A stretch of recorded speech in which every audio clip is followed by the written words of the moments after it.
Good morning. Starting the class on Project Likkutei Sichos, the second Sicha of Parshas Truma in Chelek Tezayin. That's volume 16 of Likkutei Sichos, page 292. This Sicha happens to be reworked from its original form. Originally, the Rabbi said this Sicha as a mimer, as a discourse, and then it was reworked and published as a Sicha, very close to the original language the Rebbe used to recite this mimer. But here we have it in the form of a Sicha with many topics and subjects that are at great length are alluded to over here briefly throughout the Sicha. Start now on page 292. The commandment to collect a truma, an offering from Jews for avodas hamishkan, for the construction of the Mishkan, the sanctuary in the desert, wird übergechaze dreimal in Onei von unserer Seder. This commandment is repeated 3 times right at the beginning of our parsha, Parshas Truma. 3 times. First time is v'yikchu truma, they shall take for me an offering. Tikchu es trumasi, they shall take my offering. And then the third one, v'zois ha-truma asher tikchu, this is the offering that they should take. Zogen der Rav Chazal, our sages explain, Gimel trumas nemru beparsha hazois, offering, truma was mentioned 3 times in this parsha. V'yikchu truma gomer, zu trumas ha'adonim. The first one, v'yikchu truma, refers to the contribution or the offering that was collected for the creation of the sockets that were used to hold up the walls of the Mishkan. Then the next pasuk, the next verse that says that they should collect from all those who are generous of heart. Zu trumas shkalim. This refers to the offering, the collection that was taken, the half shekel collection that was taken in order to do a census and was used later to purchase animals for offerings in the Beis Hamikdash, in the Mishkan, and the temple. And the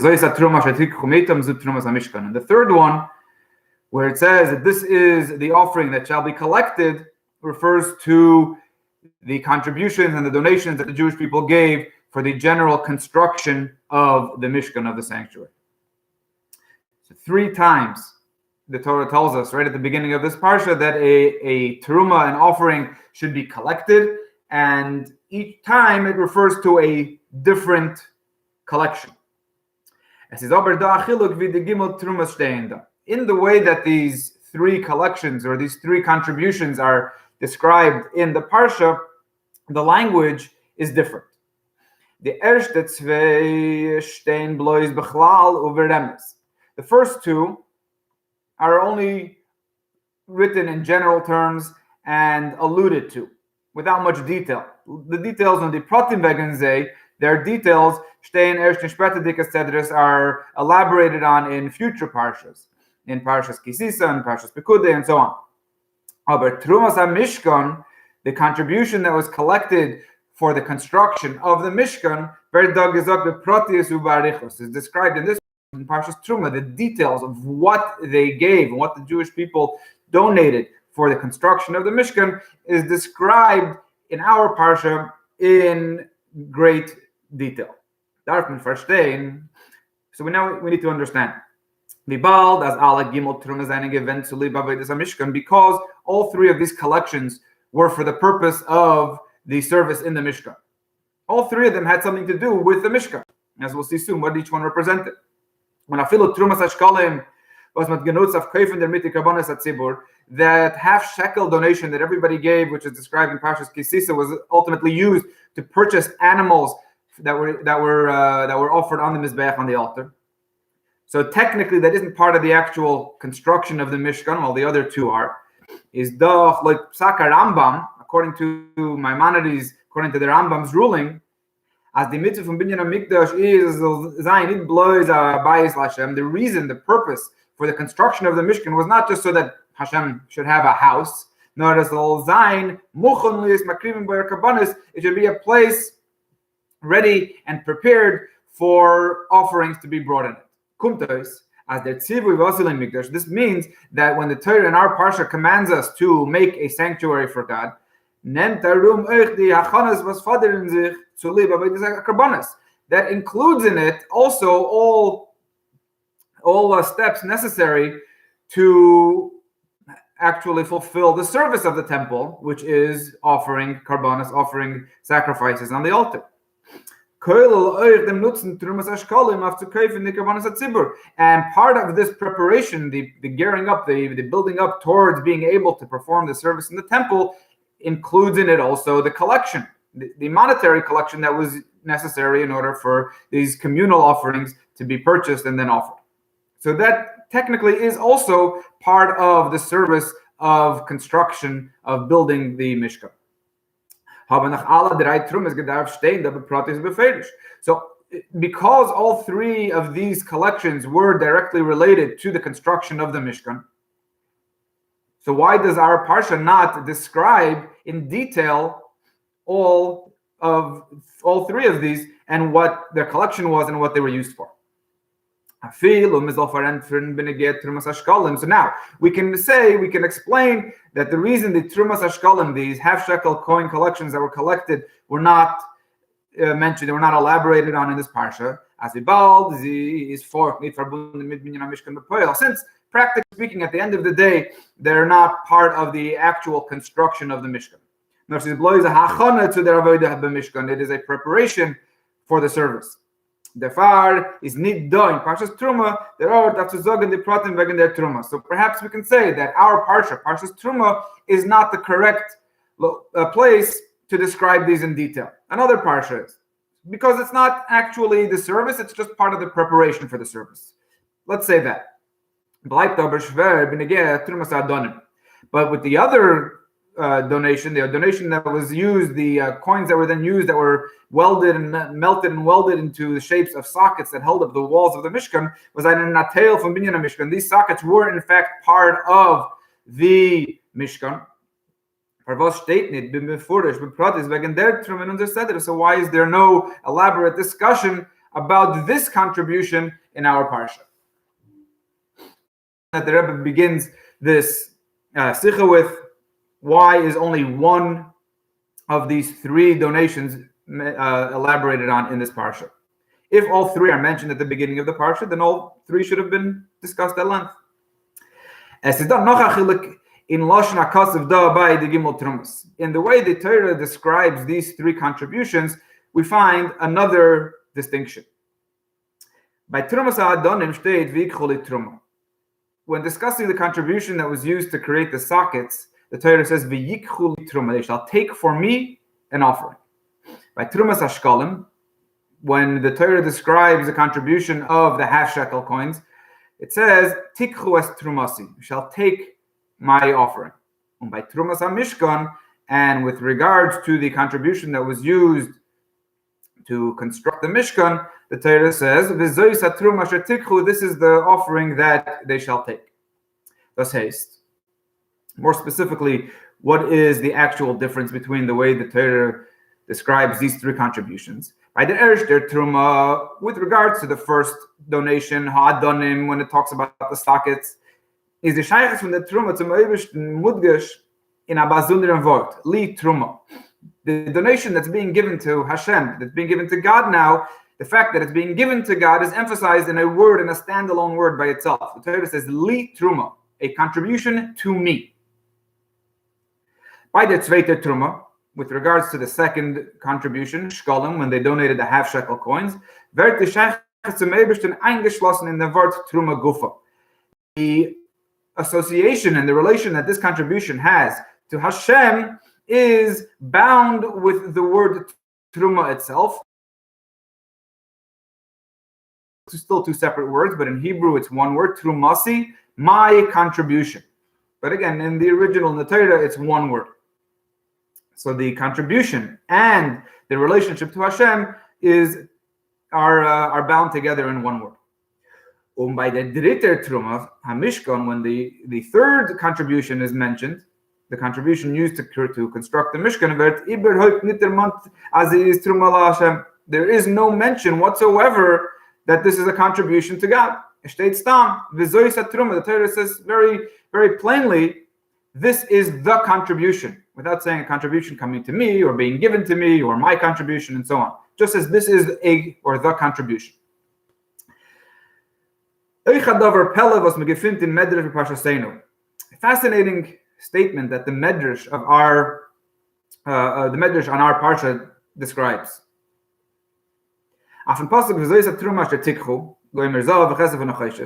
When the Torah begins describing the various donations that people gave for the Mishkan, it describes gold, silver, copper. So our sages in the Medrash explain, again, the Rebbe calls this a fascinating insight.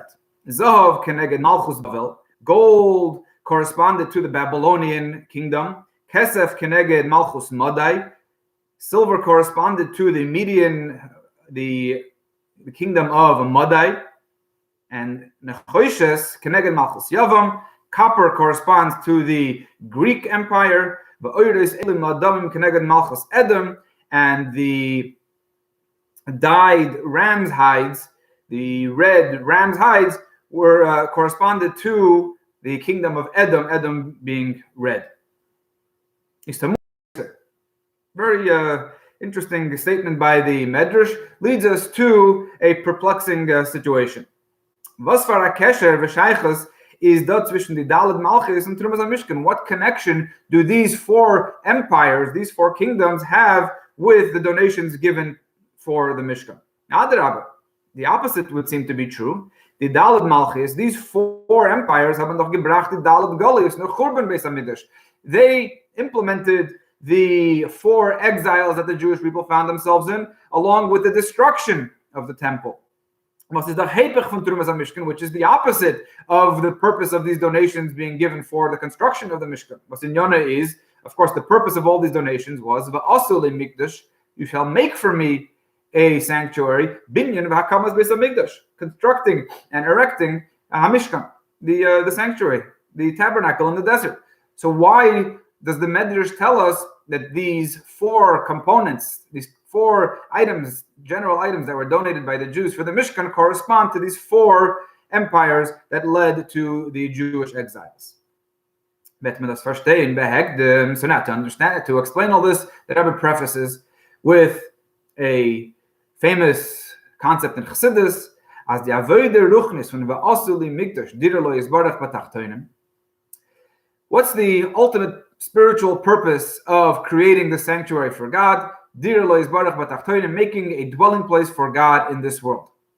So this general spiritual purpose of the Mishkan is angeteilt in drei sugim, can be divided into three categories, or amudim, pillars or foundations, as the Mishnah says in Pirkei Avos.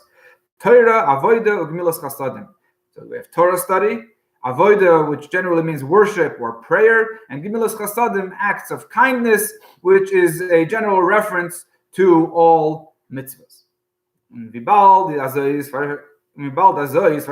Because this is the purpose of the Mishkan, this service of Torah, avodah gemilas chasadim, is the purpose of the Mishkan, to bring God into this world, as the drei sugim knolim hanal, then merumas in an Inyan Mishkan. Therefore, we understand that these three types of service, Torah, avodah gemilas chasadim, must be alluded to in the Mishkan itself. We can say das is der Tam Pnimi für was mit genommen drei besondere Trumas, that this perhaps could be the deeper reason for there being three independent collections being taken right now. Instead of taking one general collection, let everybody donate, contribute whatever they're able to, and then later it would be divided into the various needs as time went on. Instead, the collection itself was divided into three. Because these three collections, these three independent, specific trumas collections, correspond to these three pillars of Torah, prayer, and good deeds. Now the Rebbe will go on to explain how each one of these trumas, each one of these collections, corresponded to one particular pillar of Torah, avodah, or gemilas chasadim. The foundation and source of all aspects of our service to Hashem, of our spiritual service, is their amud from Torah. is the pillar of Torah study. Alle proti madreges unoifanim in dinin meibesh, and all the details and different perspectives in how we serve God durch mitzvahs und meisim tovim, through performing mitzvahs and good deeds, seinen miyused und geboit of Torah. Everything is founded upon Torah. We have the foundation of Torah, and that's how we know how to perform mitzvahs. Jeder inyan von Yiddishkeit and kiyum mitzvahs, all parts of Judaism and the observance of mitzvahs, had sein Makar und Anei ben Torah. Everything originates in Torah. Das is merumaz in Trumas ha'adanim. This is alluded to in the donation that was used to create the sockets.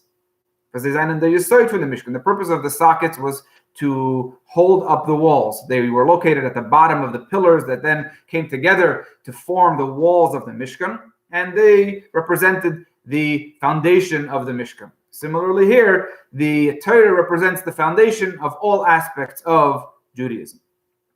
The next donation was Trumas Hashkalim, the donation that was used to count the Jews. There was a census taken by counting their half-shekel coins, and later those coins were used from Velchem wat gekoivt karbonis tzibur.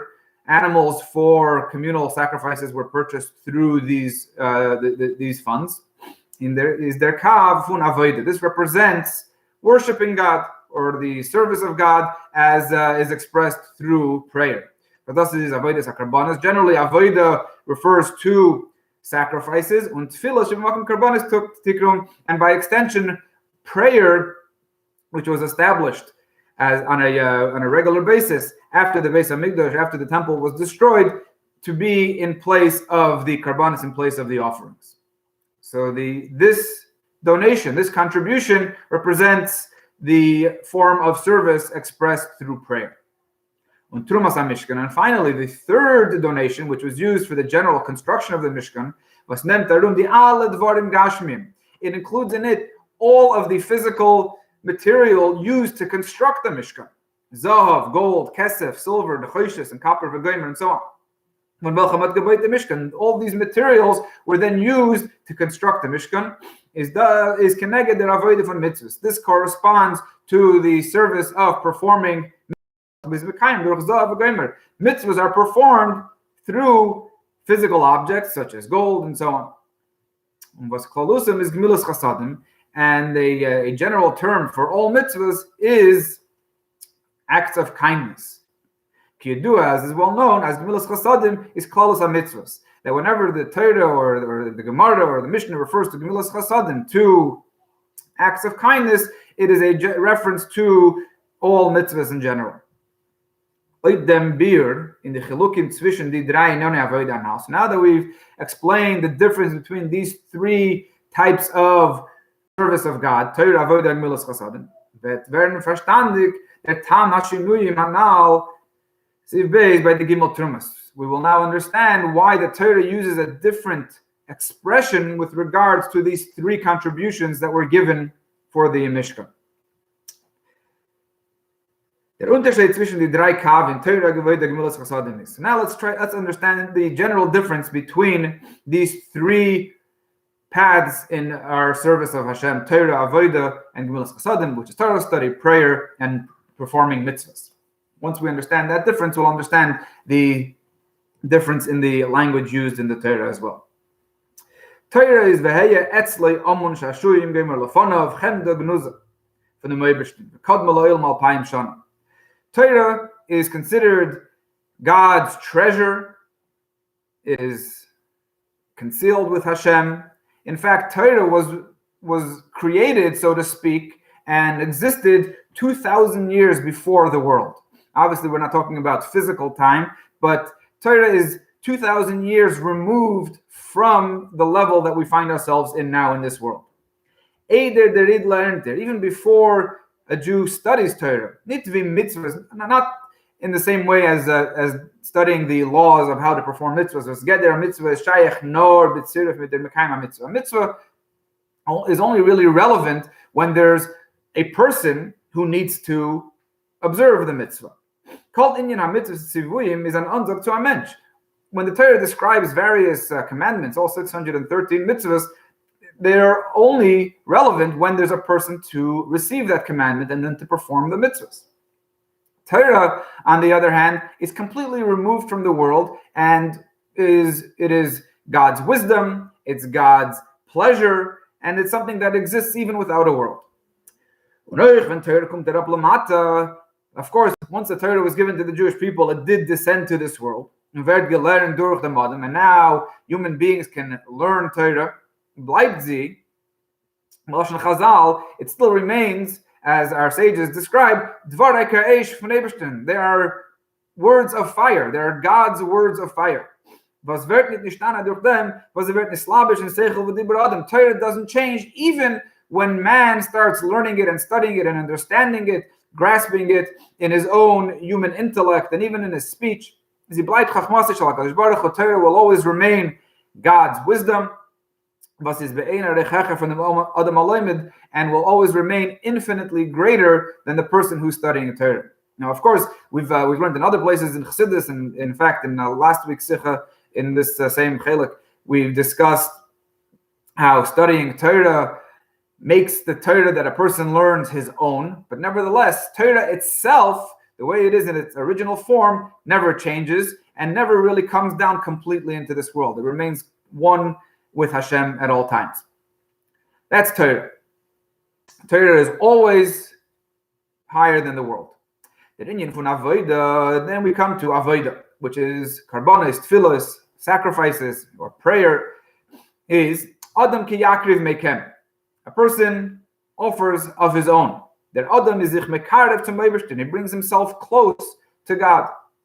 Kidua, as we know, as described in Likkutei, as korban is from Lashon kiruv. The Hebrew word for offering or sacrifice is korban, and that is based on the word for coming close, kiruv. Why is a korban referred to by that name? Because it brings the person that's offering this korban close to God. Kiruv, he brings his own capabilities and his own feelings, his own senses to God. So that's the purpose of karbanos, of these offerings in the temple. When avodas tefillah, now prayer was b'makom karbanos tikrum, which was established in place of instead of these offerings in the temple, is the avodah shebalev. It is an emotional service. It's accomplished through your heart. Thus, as the Adam hebt zichuf mit seiner koiches, a person elevates himself and his own capabilities to godliness. Through prayer, your head can actually reach heavens. So you're elevating yourself through prayer. You're elevating your own heart, your emotions, to bring yourself closer to God. Now, this is accomplished through man working himself. And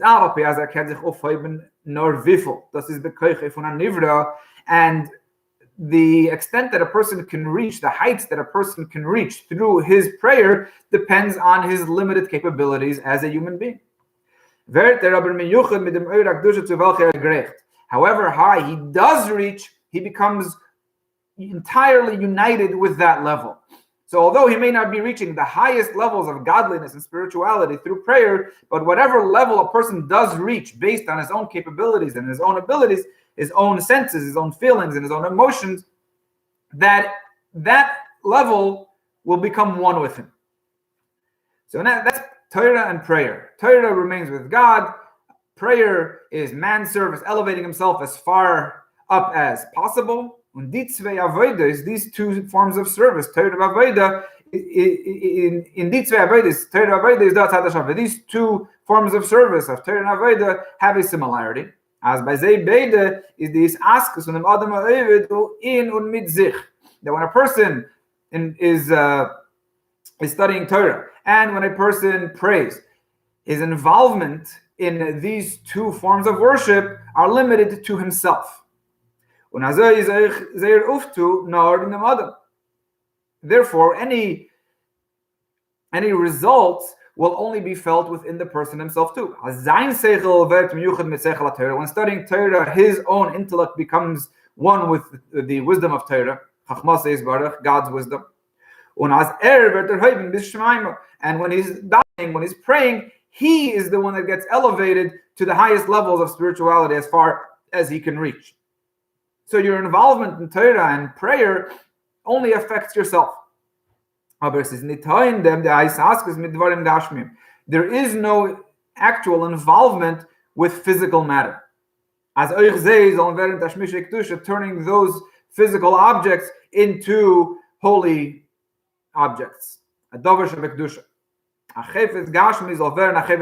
Transforming a physical object into an object used for a mitzvah. Fully permeated with this holy light. So through Torah, we accomplish great things. We grasp God's wisdom. Through prayer, we also accomplish greatness by elevating ourselves to the highest levels possible. But none of that has an effect on the physical world around us. Only through mitzvahs, only through the performance of mitzvahs with a physical object, does the physical world around us also become permeated with godliness. The Rebbe notes that although the sacrifices brought on the altar were physical, a physical animal was sacrificed on the altar, the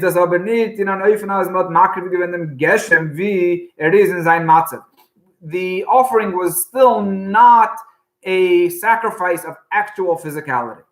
Why? Because before an animal could be brought as an offering on the altar, it had to be sanctified. Das heißt, Kedusha von Lashon Havdalah.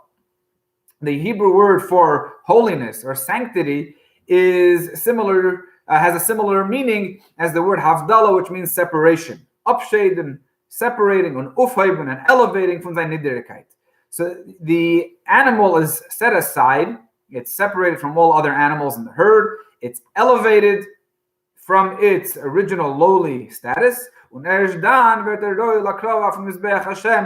then can it be brought as an offering on God's altar. So even though we're offering a physical animal, it has to go through several stages before it can actually be offered on the altar, and it has to become sanctified, and it has to become holy.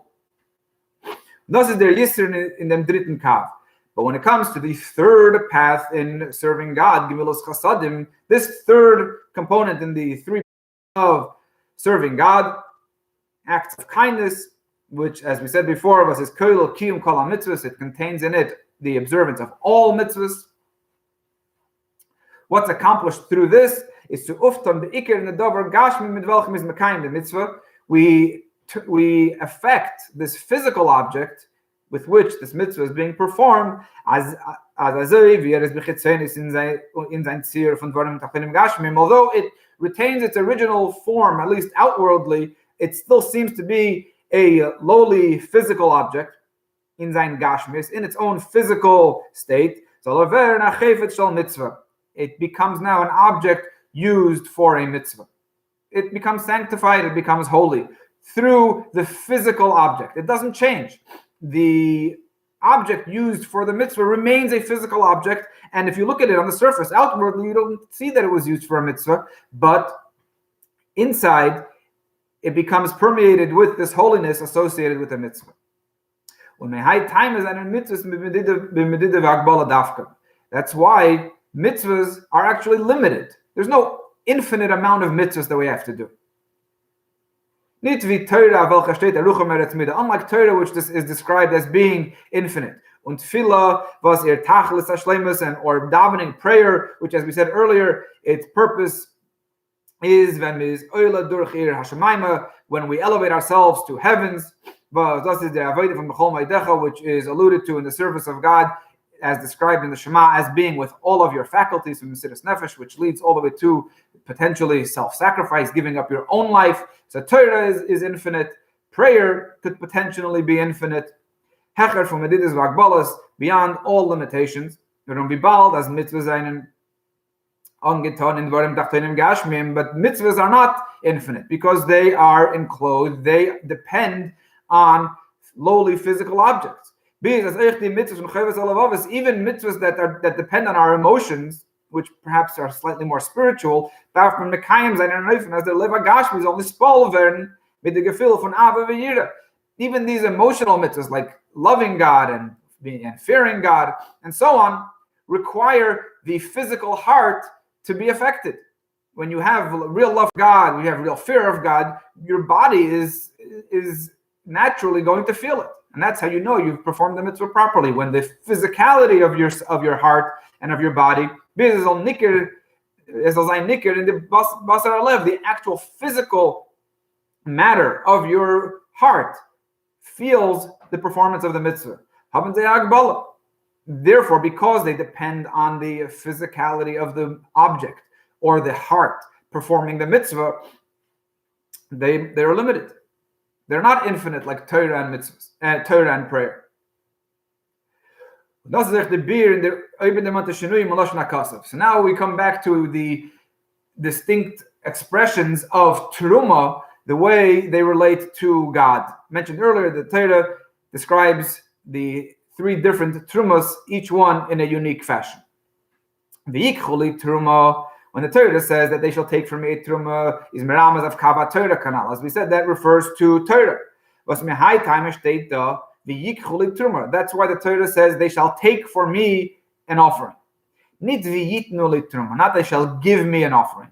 As der Adam milamate git lahamayel. It's not that God, that man below is giving something to God, to the level of God, kvayachol, so to speak. Nor v'yikhu, rather they shall take.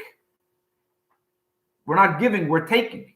That Adam lamata nem das was megite milmayla. Man below, in this lowly physical world, takes that which is given to him from above. What's being given to him from above? Them li, the me, the I. You're actually taking God, so to speak. Through Torah study, you're reaching up and you're bringing God down. While the avodah from Torah is nit b'derech malmata l'mayla. Torah is not accomplished through Torah does not originate below and then reach above. Nor b'derech malmayla l'mata. As we know, Torah originates above and then it needs to be brought down and can only then affect the world below. We grasp, we grab, and we draw down godliness, God's wisdom through Torah, and that comes from above and is then drawn down below. The avodah von Torah is an anofen von v'yikchu. The service of Torah study is accomplished through vayikhu, menem. You take, is mamshech, and we draw down, alikos milmayla lamata, we bring godliness down from above into this world. Because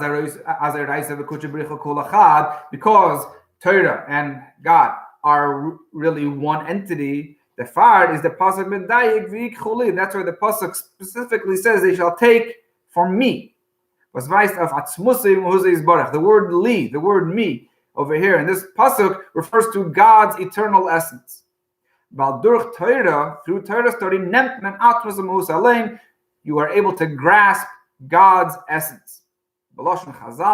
As our sages state, through Torah study, you take me, myself. An expression of grasping and bringing God down into this world, God himself, God's essence, through Torah study. Conversely, is when man does bring God down into this world through his Torah study. This is not an accomplishment of the person who's learning Torah. Nor this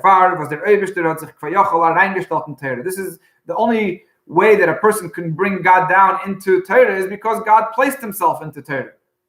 As Torah is Dvarikesh,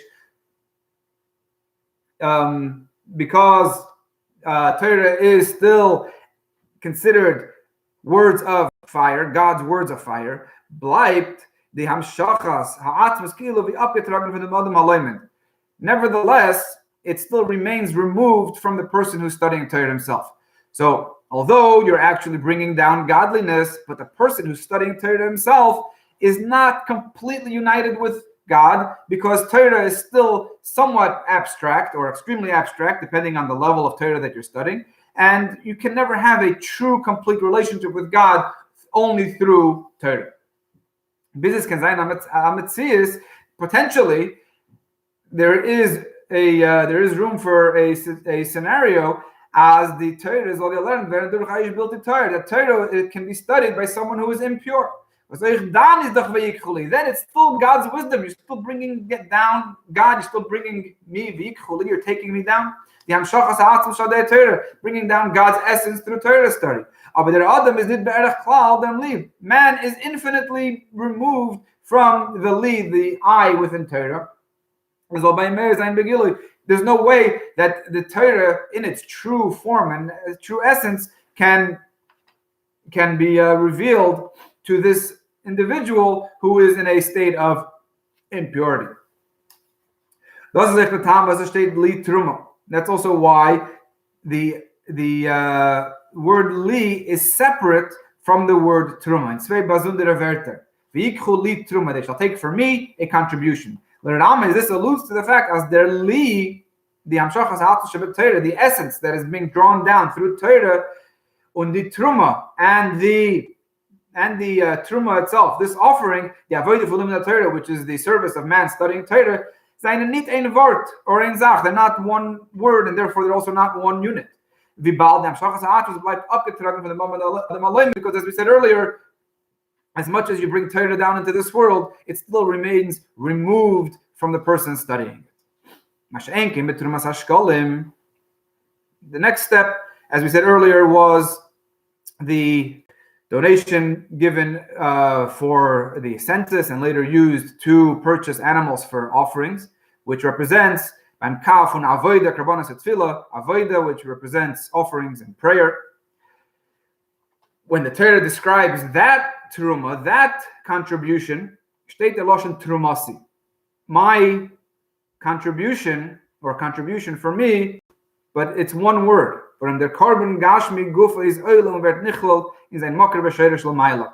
Now the actual physical offering becomes elevated and is reunited with its original source in a likus, which is godliness.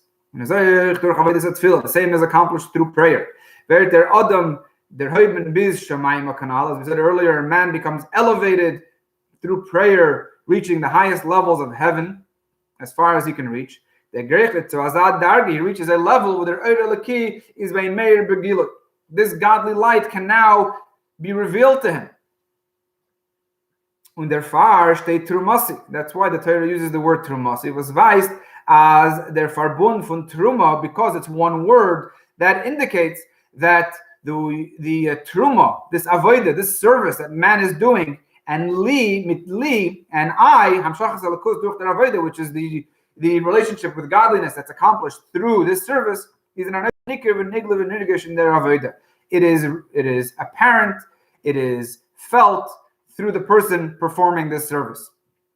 So through prayer, not only do we communicate with God, but we elevate ourselves to God. And not only do we elevate ourselves to God, but whatever level of godliness we do reach, we actually feel it. It becomes apparent in our souls, it becomes felt, and it becomes tangible through our service.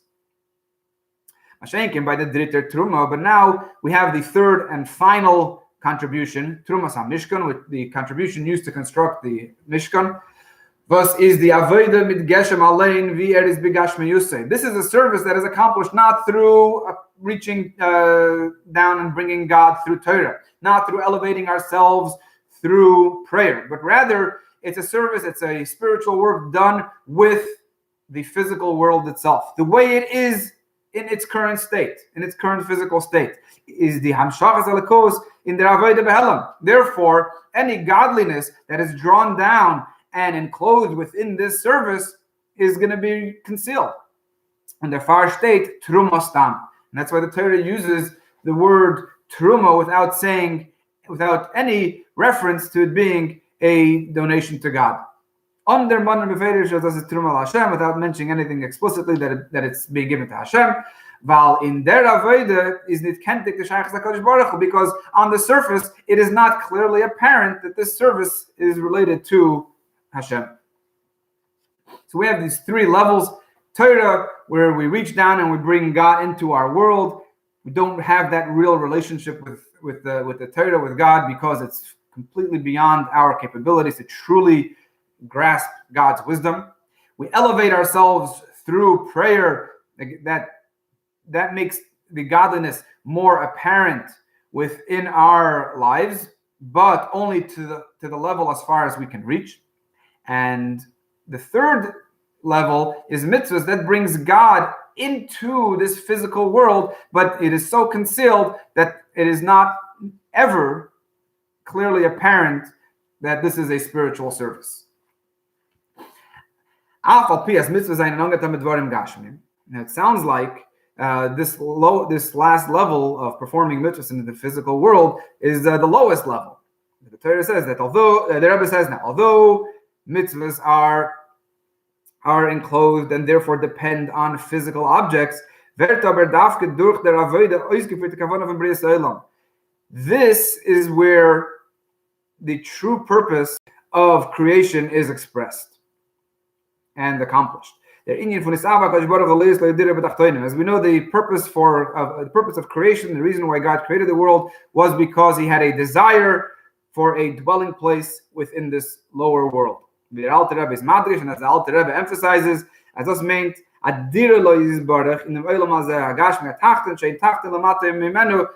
God wants an actual dwelling place within this lowest world where there is no lower. In order for this to be properly and fully accomplished,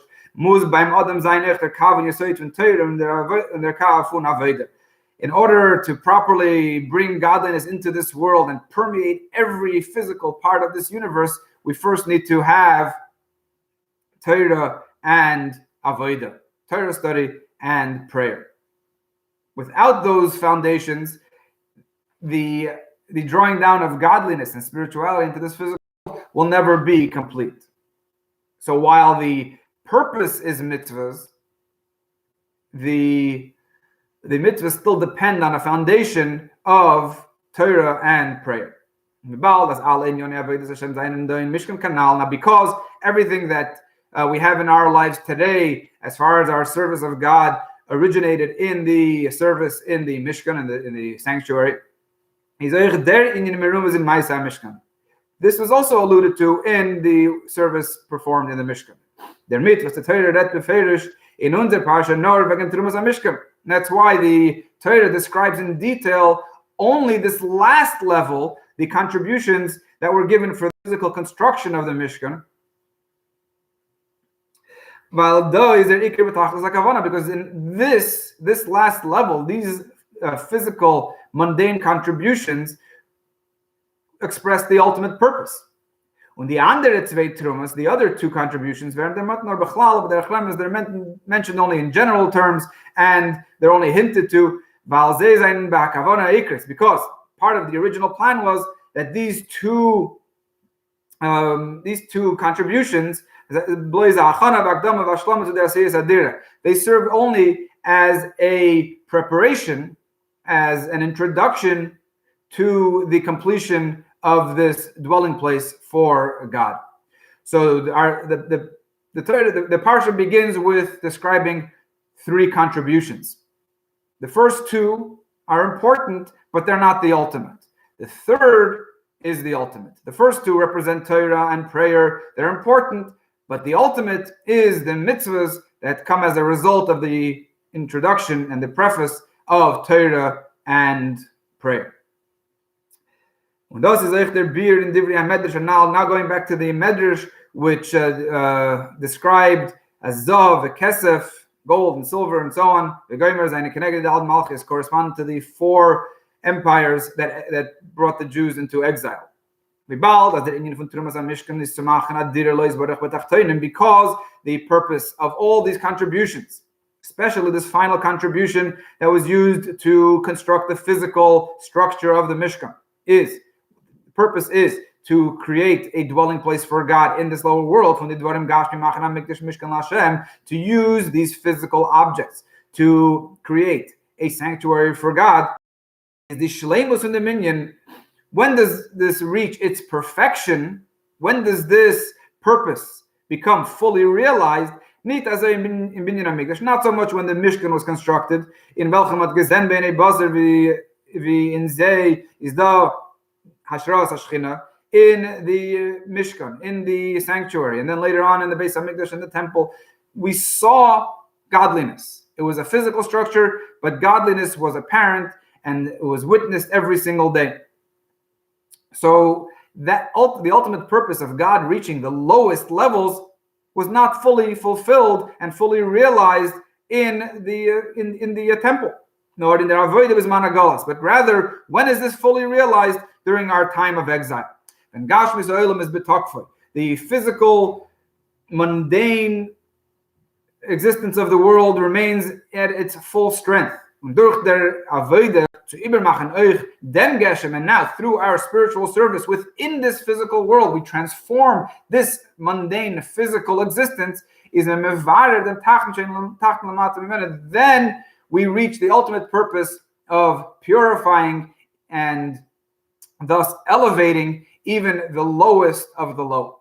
That didn't happen in the Beis HaMikdash and in the Mishkan and the temples, because godliness was still somewhat apparent there. Not somewhat, but greatly apparent there. In our world, the way we have it today, within the exiles, which, as we said, were affected by these four empires, that's where godliness reaches the lowest level and fulfills the ultimate true purpose of creation and building the Mishkan. And that's why the Medrash says that these four materials that were donated for the construction of the Mishkan correspond to these four levels of exile, because that's where the true purpose of creation comes to realization. And when will we truly realize the advantage of our service in this world? That'll happen when Mashiach comes. That's when we will truly recognize the advantage of physical action. Now we can talk about it and we can read about it, but when will we truly see it? That's when Mashiach comes. When Mashiach comes, we will recognize that action is superior. Was der Fahre is der Mikdash, and that's why the temple was constructed of inanimate objects. For the most part, the Mishkan was fully physical. It was mundane, and it was made of stone and wood and gold and silver, all inanimate objects, because the Beis HaMikdash, the temple, first in the desert and then in Jerusalem, was a taste of what will be when Mashiach comes. That's why everything had to be completely mundane, because as an introduction, to give us a taste of what will be when Mashiach comes, when we will truly recognize the advantage of physical mundane action. When we see Mevur in the Indian from Yosef and Yehuda, in other areas in Chassidus, we describe the difference between the two brothers, Yosef and Yehuda. Without getting into too much detail over here, the Rebbe just concludes the Sicha by saying, as Yehuda weist auf der Avodah von Maisa. Yehuda represents action. The word Yehuda itself in Lashon Haidah, Bitul, means concession and self-nullification. V'doimim, just like an inanimate object was yesh b'bchinas habitul b'yeser, it has the highest expression of nullification. An inanimate object in this world, a stone, has zero personality. It is the most nullified object in the world. That's what Yehuda represents, our concession to God and our nullification before Hashem. When Mashiach comes, that Yehuda zayin hecher from Yosef, this level of self-nullification of Yehuda will be greater and higher than the level of Yosef. And as the Navi says, David Avdi Nasi Lahem La'olam, my servant David will be their leader forever.